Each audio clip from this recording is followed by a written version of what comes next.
¿En dónde estamos? Un programa por la libre información, nuestra república y la democracia. Idea y producción de Organización Libertas. www.libertas.uy. Seguimos por CX30, Radio Nacional, 11:30 AM por aire, radionacional.com.uy por internet. La aplicación es la 30. Estamos en Facebook, en donde estamos, ahora mismo saliendo al aire. Nuestro X, @ en donde estamos, Instagram en donde estamos, Uru, y nuestro canal YouTube, Mirá en donde estamos.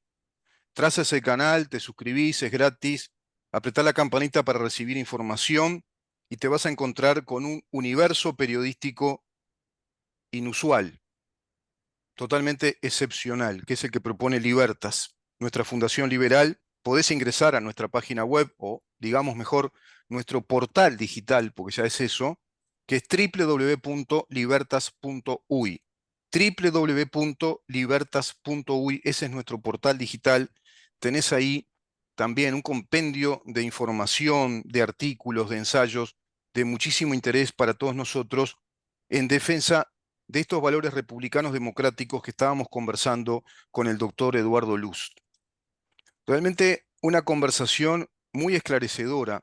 Yo le acabo de agradecer al doctor esta posibilidad que me brinda de desarrollar este tema que es de crucial importancia para todos nosotros, para los orientales, que es pretender tocar, trastocar, incorporar normas, inflando a la Constitución con normas que entran en colisión, que contradicen los principios constitucionales, los principios que nos fundamentan como nación. Y como bien explicaba el doctor, somos nación desde que se inició la República Oriental del Uruguay hasta el hoy y hacia el futuro. Es permanente, es un flujo en la historia de nuestra nación, no es un momento. Entonces hay que tener muchísimo cuidado, reparar muchísimo en cualquier aspecto vinculado a la reforma de nuestra ley suprema, que es la ordenadora de la casa, es el ordenador, es la ley madre, la matriz, la ley suprema, decían los romanos. Lex suprimum o supremium, es decir, es la ley suprema que da un orden jurídico y establece ahí una jerarquía de normas, pero establece principios como derechos subjetivos. Los derechos subjetivos son inviolables, ese es un principio constitucional, es decir, son perennes. El principio de seguridad jurídica que explicó con perfección y brillantez el doctor Luz. La seguridad jurídica no se puede trastocar, no se puede plantear una reforma que altere derechos adquiridos hacia el pasado, que nos desvincule de derechos, es decir, no se puede derogar la actividad financiera, como en este caso, hacia el pasado, y a su vez confiscar, que ese es otro punto muy importante, que nos quedó en el tintero. Claro, hablamos tantos temas importantes. El tema de la confiscación, confiscar por constitución también, a mi criterio, es violatorio de los principios constitutivos de los derechos consagrados en la Constitución, como lo formula el doctor Eduardo Luz, creo yo, en una muy iluminada teoría o doctrina constitucional. Los derechos ya consagrados, es decir, son derechos pétreos, consagrados, que construyen los pilares, que hacen a los pilares de nuestra nación desde esta Carta Constitucional. Eso son contenidos, son derechos consagrados, son principios constitucionales, son derechos pétreos, no se pueden tocar, no se puede violar esa seguridad jurídica.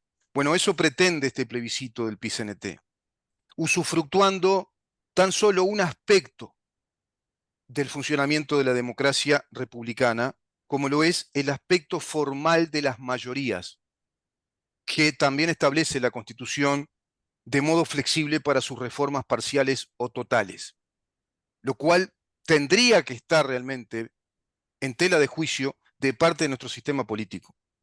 Si es conveniente que tengamos esa incorporación de esa flexibilidad tan grande respecto a plantear reforma total de la Constitución.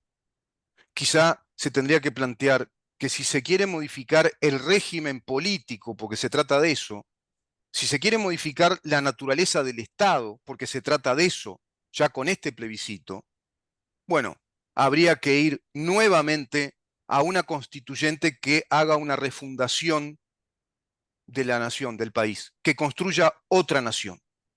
Eso se hace con las revoluciones. Y ellos van trazando el mecanismo revolucionario por el tecnicismo constitucional de la vía directa, del mecanismo plebiscitario. Están trabajando una revolución para transformar la naturaleza de nuestro Estado de Derecho republicano democrático.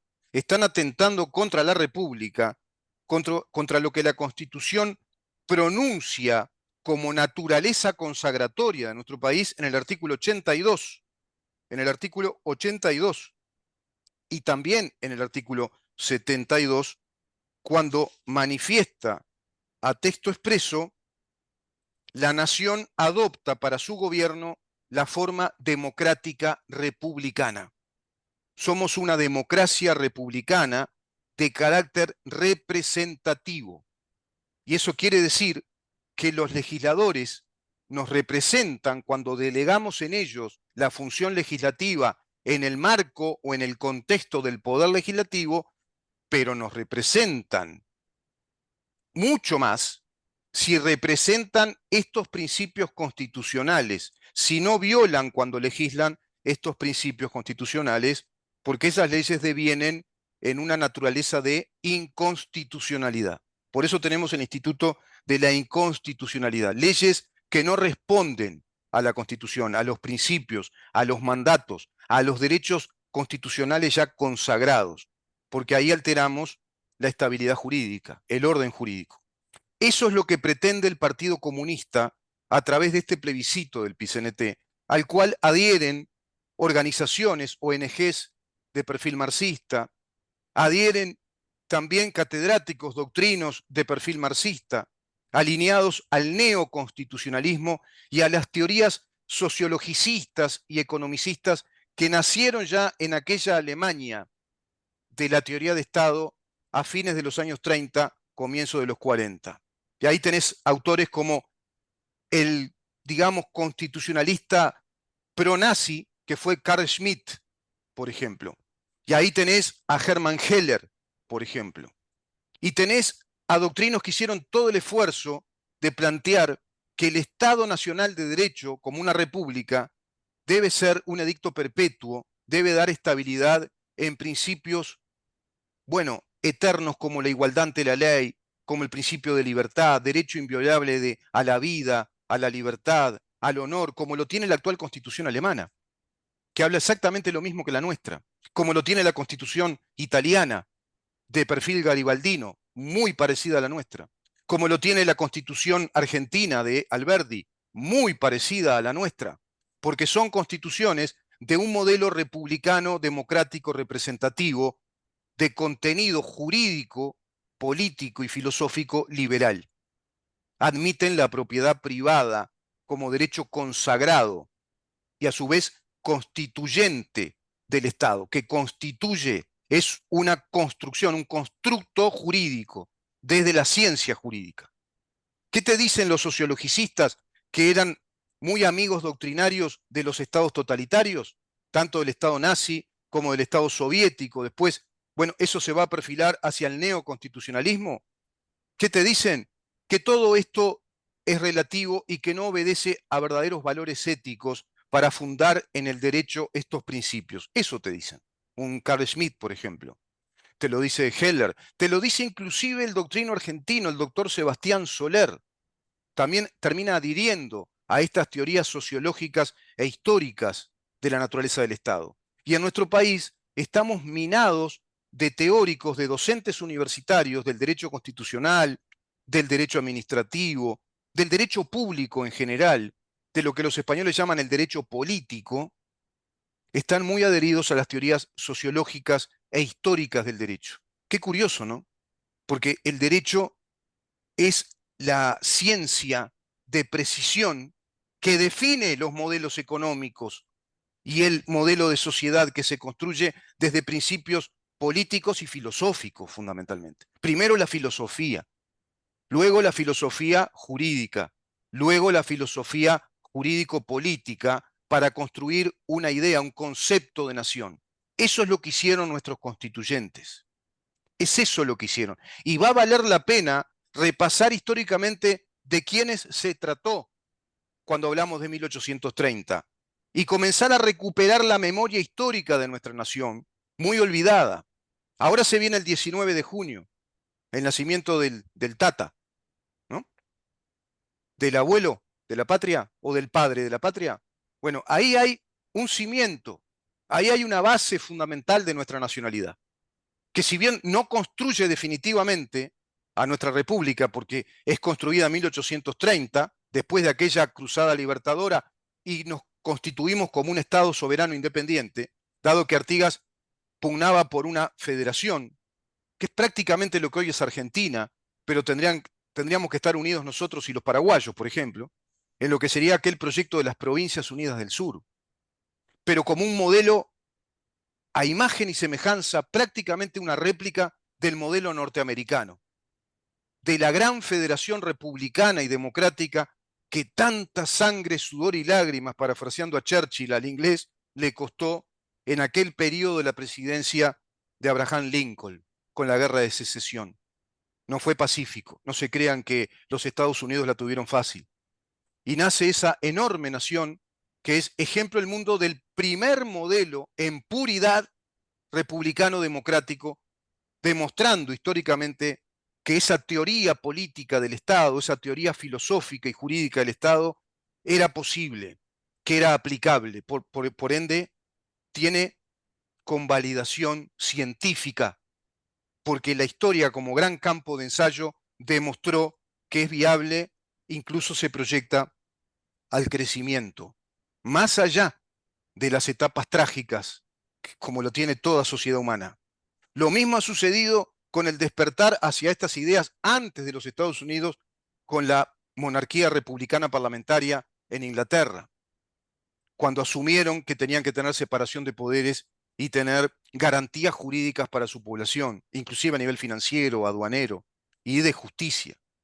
Lo mismo con las Cortes de Cádiz y aquellas Cortes de León, con aquella carta de 1188 que plantea como un modelo venturoso y consagratorio de garantías para las libertades individuales la soberanía de la nación a través de un cuerpo electoral y de derechos individuales, como lo plantea la Escuela de Salamanca.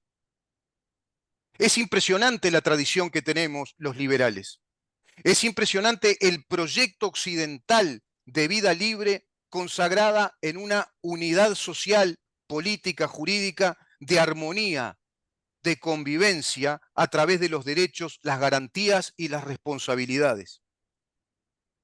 Y contra todo eso van las huestes comunistas del Partido Comunista disfrazado de Central Sindical PIT-CNT. Contra todo esto que estoy hablando. Inclusive la Corte Electoral va a tener que tomar nota de esto que conversamos con el doctor Luz, con el doctor Eduardo Luz, porque también, así como se les pasó este tema del contenido, que yo siempre estoy explicando, es un plebiscito a mi criterio no pertinente, es impertinente, no es de recibo, tendría que haber sido sancionado como rechazado el contenido plebiscitario, sin miedo alguno, con voluntad política determinada, pero para eso tenés que tener una corte electoral con los integrantes formados en las ciencias jurídicas, formados en las ciencias del derecho constitucional, del derecho político, de la teoría de Estado, en la historia de nuestra nación, en la historia de las teorías de Estado, pero sobre todo desde el derecho vigente y desde nuestra Carta Constitucional. Qué tema, ¿no? Y también se les puede pasar, porque como no son juristas, se les puede pasar que hay una circular, que es la que está vigente, que es del año 2012, que plantea la perentoriedad del dictamen del rechazo de las firmas. Solo 2 días tienen contiguos, sin unidos, corridos, dice la circular. No me gusta la expresión corridos, porque no están en una carrera. Son contiguos, están pegados uno al otro, 2 días hábiles para que puedan replantear esas firmas rechazadas. Si no, ese derecho caduca, cae, es perentorio el plazo, como sucede con los juicios, cuando antes había poder judicial y, por ejemplo, un juicio penal con plazos perentorios. Tantos días, si no, cae tu derecho a la instancia de presentar prueba. Caía eso. Tenías tantos días y el abogado tenía que estar muy avispado para saber que tenés el tiempo justo para presentar un alegato. Bueno, lo mismo pasa a nivel electoral, no es en cualquier tiempo. Por eso yo les decía, no se hagan los giles. Si es que no, si no tienen mala voluntad, bueno, sería peor, no sean giles, sería. Pero si lo saben, no se hagan. Y si no lo saben, investiguen y pregúntenle a los que saben, como el caso del doctor Luz, que les va a explicar qué quiere decir esa circular. Porque están planteando que van a recuperar 30.000 firmas. ¿De qué época?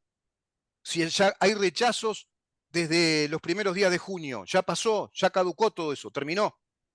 ¿Vieron la trampa permanente? Jugando permanentemente con la ilegalidad y con la inconstitucionalidad. Eso es el Partido Comunista en el Uruguay. Es muy difícil convivir con fuerzas totalitarias que pretenden la revolución y desmantelar la naturaleza soberana de nuestro Estado de Derecho, como ya lo hicieron grandemente con la derogación de la ley de caducidad, ley inderogable, por ejemplo, artículo 228 del Código General del Proceso, una renuncia procesal plantea un modo excepcional de extinción de los juicios, por ende no es pasible de recurso alguno. En Uruguay se fue un referéndum, a los 22 años un plebiscito, y dale, hasta que salieron con la suya haciendo gobierno, y en el gobierno de Mujica plantean la derogación de la ley de caducidad. Sinvergüenzas, atrevidos, pero del resto se callan la boca, miran para abajo, agachan la cabeza. Pero la ley de amnistía sigue vigente, vivita y coleando con todos los privilegios. Pero no dice la Constitución que no hay hijos ni entenados, que acá somos todos iguales ante la ley. ¿Por qué unos son impunes por ley de amnistía y los otros no? ¿Por qué unos cobran pensiones, indemnizaciones, tienen leyes patrimoniales reparatorias, pensiones heredables en el régimen de la seguridad social del BPS? ¿Y por qué otros no? Otros están presos. Inclusive están presos los que en aquel periodo de la dictadura eran subordinados al poder de mando de una dictadura militar, un poder vertical, eran subordinados, no tenían rango militar importante, no integraban los cuerpos del gobierno de aquel entonces, y a su vez violando el principio de la no retroactividad de la ley penal inexistente en el pasado, violando el artículo 15 del Código Penal, violando el artículo 24 del Estatuto de Roma que suscribe nuestro país, violando el principio general del derecho penal. Eso siempre hace el Partido Comunista. Y te pone la Fiscalía de Lesa Humanidad, y te pone todo el relato de que acá hubo terrorismo de Estado con una ley que aún está vigente y este gobierno no derogó. Entonces, es evidente, a todas luces, esto es escolar, que los que tienen el poder político, los que tienen la sartén por el mango, son los integrantes del Partido Comunista del Uruguay, que están movilizando la agenda política como ellos quieren y ahora instalan una narrativa que se superpone en todo este gran conflicto. Recuerden, estrategia Foro de San Pablo, estrategia de sus teóricos, Atilio Borón, Alexander Busgalín, Sirio López Velasco, el docente y sociólogo Linares, venezolano, todos, Ernesto Laclau, crear el conflicto, fomentar el conflicto, fogonearlo además, y así desarrollar agentes revolucionarios y convertirlos en sujetos revolucionarios, creando el conflicto. Y ahora, 27 de junio, movilización, paro general y movilización convocada por el PIT-CNT, ¿bajo qué argumento? Bajo el argumento de que nuestras libertades están débiles, se están debilitando las garantías y las libertades. Mirá quiénes dicen eso. Los que atentan contra nuestra nación, contra nuestra constitución, contra los derechos constitucionales consagrados, contra los derechos constitucionales pétreos, contra principios constitucionales como el derecho de propiedad privada, que es inviolable, contra el derecho de la legítima actividad comercial, industrial, profesional y cualquier actividad legítima, como la que hacen las empresas financieras, contra la credibilidad del Estado a nivel internacional, contra la desfinanciación, los que van por constitución ¿a qué? A la pretensión del robo por confiscación de 22.600 millones de dólares. Te hablan de que se están debilitando las libertades y hablan de un mártir, de un perseguido por el presidente y astesiano. Sí, sí, Marcelo Adala, el que estaba borracho, chocó y se iba a dar a la fuga y quedó ahí haciendo un trabajo comunitario. Impresentables, pero peligrosos. Impresentables, pero muy peligrosos para los que queremos vivir en una nación civilizada, soberana, de acuerdo a este edicto perpetuo que nos cobija a todos por igual. Se llama Constitución de la República Oriental del Uruguay. Vamos a una pausa, Maxi, y continuamos.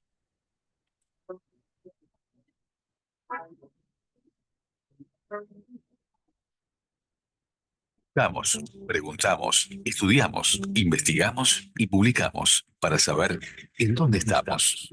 Idea y producción de Organización Libertas, www.libertas.uy. Conduce Rubén Muyano.